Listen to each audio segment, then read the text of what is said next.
Alright, so in today's video we're going to be talking about the trigger kicker, and it is a quantum leap forward and force reset technology. It's just wild. That's what we're going to be covering. We're going to go over it, like who made it, what's going on with it, where did it come from.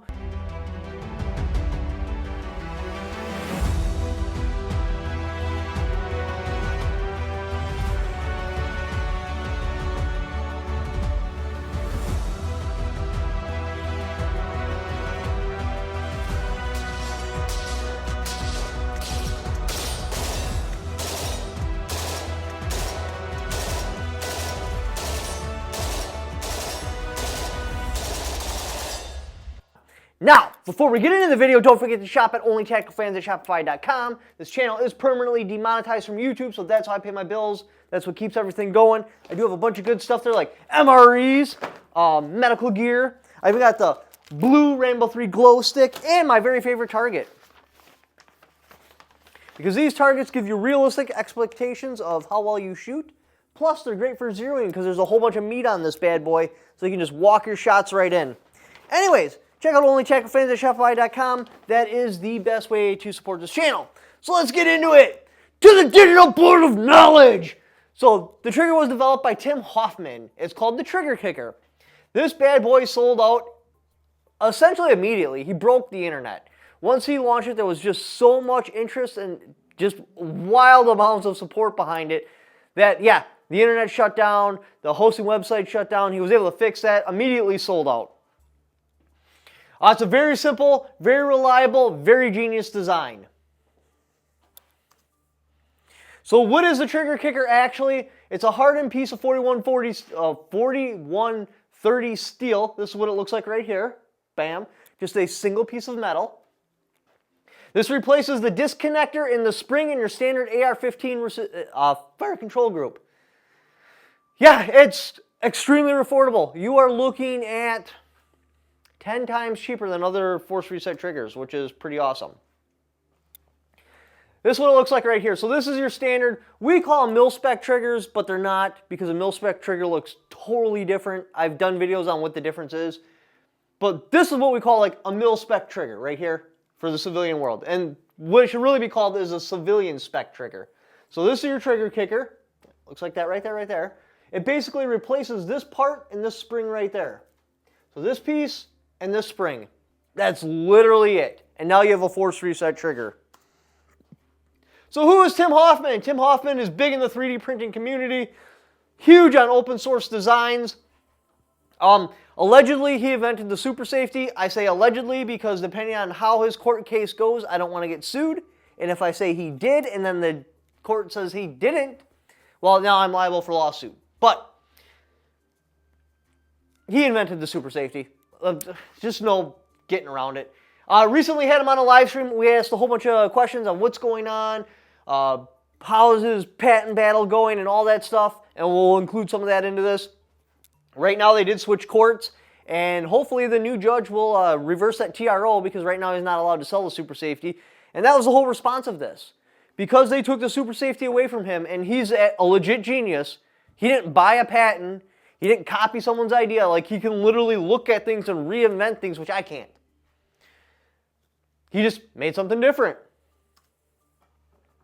So what just happened? It launched in June 5th, 2026 and sold out immediately. I asked him if he's going to do back orders. He said absolutely not. He did say he's going to have more product available by the end of this week, but you got to sit on his site because he won't do back orders. He only sells what he makes. And I get that, especially with all the legal battles going on. The last thing you want to do is have a pile of back orders, and now you have to decide what to do with it. Because I'm sure if he took back orders, he would have already had like 1 million orders. So, like, I can respect that. But yeah, so it makes it a little bit difficult for the consumer. But it, in my opinion, is probably not a unreasonable way to go, just because of the circumstances and everything that's been going on with force reset triggers. All right, so important safety notices and stuff to know about it. So this uses your mil-spec standard safety. That's, like I said, all you're changing is that one part. This is only save and active fire. There's no third position, so you either have safe or force reset, which is okay because I believe the original force reset triggers were that exact same way anyway. Why this matters right now for the 2A community. This is a picture of the Super Safety, and this is what he's being sued, saying that this is a force reset trigger, specifically patent infringing on the FR15. This supports his legal fund. With him selling this part, he will have enough money to raise a legitimate, proper legal defense to take on this, in my opinion, frivolous lawsuit. Again, we got to see what the courts say about it. And it changes things. This upgrades, you're taking something so incredibly simple and converting a firearm to force reset. Look, the Supreme Court sees this stuff. The next time the Hughes Amendment comes up, they're going to be looking at the knowledge like, hey, literally you can convert an AR-15 for cheaper than a tank of gas to force reset. Why is this guy right here that made a machine gun go into prison, but yet we say it's okay to have force reset triggers, which essentially achieves the same amount? So the Supreme Court looks at all this stuff. So when you have Hughes Amendment cases come up and stuff like that, they have that in the back of their head, and that may sway their decision and be like, oh, well, hey, maybe the Hughes Amendment is unconstitutional. It's literally denying your ability to pay a tax and then going after you and throwing you into prison for years. Like, you miss any other tax, it's a 25% penalty. You miss an NFA tax, you can look up to 10 years in prison depending on exactly the circumstances of what's going on. And again, the Supreme Court looks at this. Will they abolish the NFA as a whole? I don't think we're quite there yet. But I do strongly think that the Hughes Amendment is on the chopping block. It is just written with a whole bunch of bad law, and things like this help motivate the Supreme Court to make the right decision, because what's the point? I mean, these force reset triggers essentially made full auto obsolete. There's no reason to worry about it. There's no reason to deal with all the paperwork. There's no reason to deal with the registration and pay all this money and have to worry about traveling between state lines when you can just go with the force reset triggers, which is completely legal. They're not out there killing a bunch of people. None of that stuff. Like, the pros to a force reset trigger is amazing, because things like the Hughes Amendment and the NFA, they don't stop crime. They create crime. They create criminals. And this helps eliminate that problem. Again, so that's my opinion on why I think this is a big deal for the 2A community. And the cheaper we can allow that to happen so everybody can do it, the harder it is to look with a straight face and be like, yeah, the Hughes Amendment is constitutional and we should uphold it. Even better yet, yeah, the NFA is constitutional and we should uphold it. Like, it gets harder and harder for the Supreme Court to swallow that pill. They know it's unconstitutional. They know it's bad law. They just keep reinforcing it because that's just the way the country is. The COVID lockdowns changed a lot of things. We realize that, hey, the general country is not anti-gun, and the general country does want firearms. This is just one more stick on the fire to help get rid of the Hughes Amendment. So I believe this is a huge deal for the Second Amendment, and I think it's amazing what he's doing.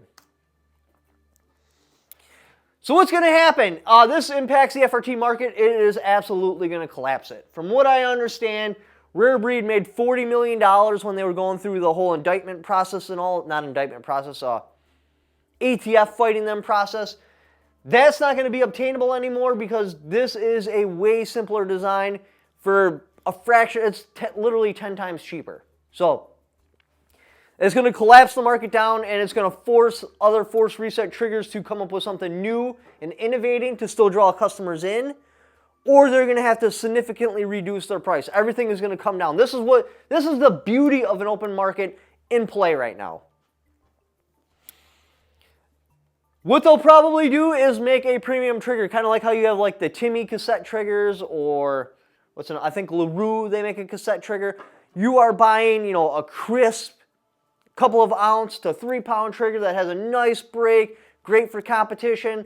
This is essentially going to force them to go down that market. They're going to have to improve on how the triggers feel, the reliability on them. They're going to have to make their product better to be able to justify spending 10 times more for their product. And let's be real, that's not going to happen. They're going to have to cut their costs by like at least 50% and then still try to justify somebody spending 5 times more on their product when they can get the same effect on this product. So reliability. This is actually extremely reliable and extremely smart. We'll talk about that in a second here. It uses your standard mil-spec bolt, carrier, and trigger, and semi-automatic hammer, which is an extremely reliable setup. Again, I'll show you on why that is. Definitely, before you order one, though, go to Hoffman.com and actually read through what's going on to make sure it will work for your setup. Right now, it is not for AR9s, LR308s yet. From what I understand, he's working on that. So what makes it reliable? What are we looking here? This is what we call a mil-spec trigger. Again, like I said earlier in the video, this is more of a civilian spec trigger. Where can stuff get in here to prevent this from working? This is all sealed off. The best place scenario is something somehow gets caught in there. It would have to be something really small, like a single grain of sand, to get under there and prevent this from coming back and not allowing the trigger to lock into place. Maybe you could get some grit up against the wall of the receiver and right there, and but still you could still push on the trigger and make it fire. The point is, these are insanely reliable. Now the next least reliable, this would be like the Patterson design. Now it does have a cutout here so things can get out of the cassette. Really though, they should have cut it. I'm assuming they didn't for structural reasons, but there should have been a relief right here for stuff to flow out. Now you look at this trigger, and as you know, gravity pulls down. And there is no way for anything to escape. And there's a whole bunch of little crevices and springs and all types of areas where shit can get caught in there and force this trigger to fail. So when you're talking about a legitimate, this is my go-to-war rifle, these are not the triggers you want to run. This is the least favorite. This one's getting a little bit better. This is what you want to be running. This is where you're going to get your ultimate reliability because, again, where can something get caught in there? It's all open. It can't. It's going to fall out the trigger hole. There's just no place, nothing to capture garbage.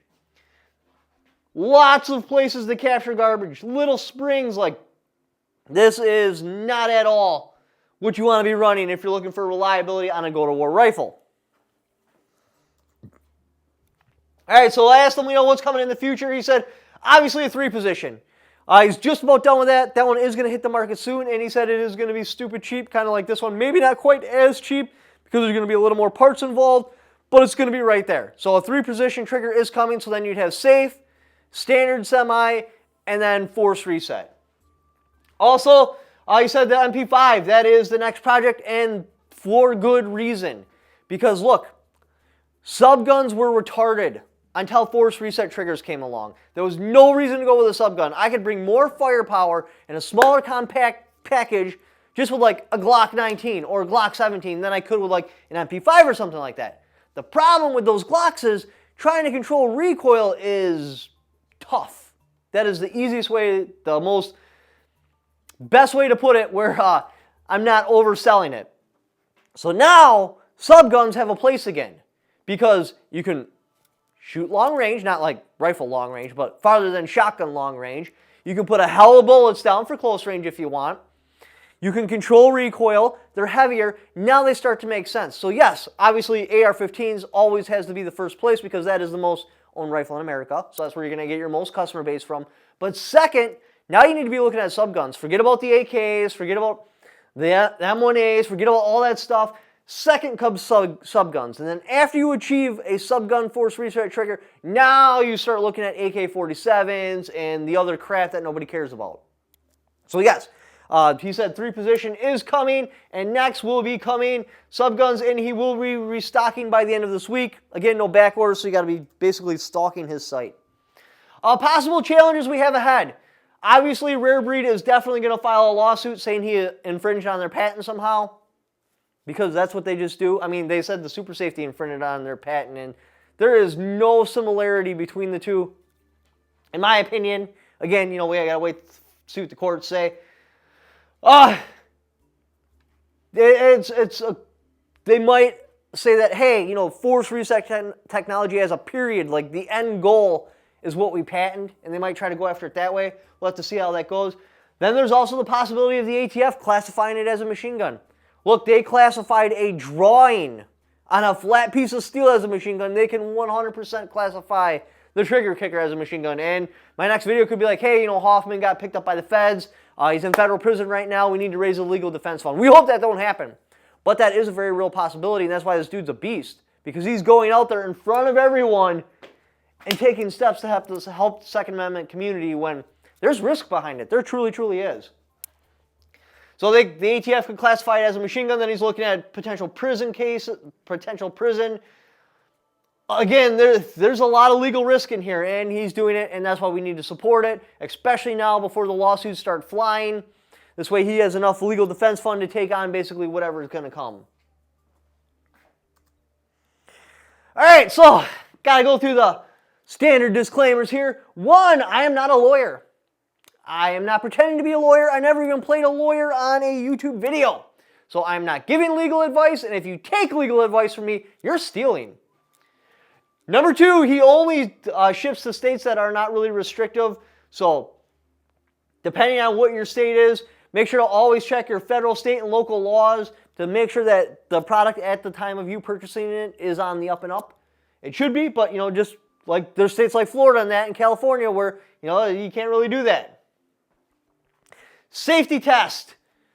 When you're first going to shoot this, make sure you are in an area where if the gun runs away or something happens, start with maybe 5 or 10 rounds in the magazine. Just test it out, because this is still a brand new product, and what's the words? The R&D, because it's coming out in such a rapid fashion and at such a low budget, you're basically the R&D. So when you get your new trigger kicker, put maybe 5, I wouldn't go much more than 5 rounds in the magazine. Take it and make sure it functions properly. If that works good, okay, now we're going to go 10. And if that functions properly, now we'll do a mag dump. Do your test fires where if it runs away, if I hit it and it just keeps going and it starts walking me back and going up, are my bullets going in a safe direction? So take that into consideration when you first fire this in your brand new rifle, because there could be some little tolerance between yours and the one he made it for. So just do that. Other than that, you're pretty much good to go. Appreciate you guys watching my video. Again, like I said earlier, the best way to support the channel is OnlyTacticalFans at Shopify.com. Now, if you don't want to spend any money, but you still want to throw a little bit of support, the next best way to do this is click on that Amazon affiliate link. Even if you don't buy what that link is for, just clicking on it. Doing the Amazon shopping you were already going to do anyway, another kickback for it because you came there off my channel. Thank you for watching. Don't forget to subscribe.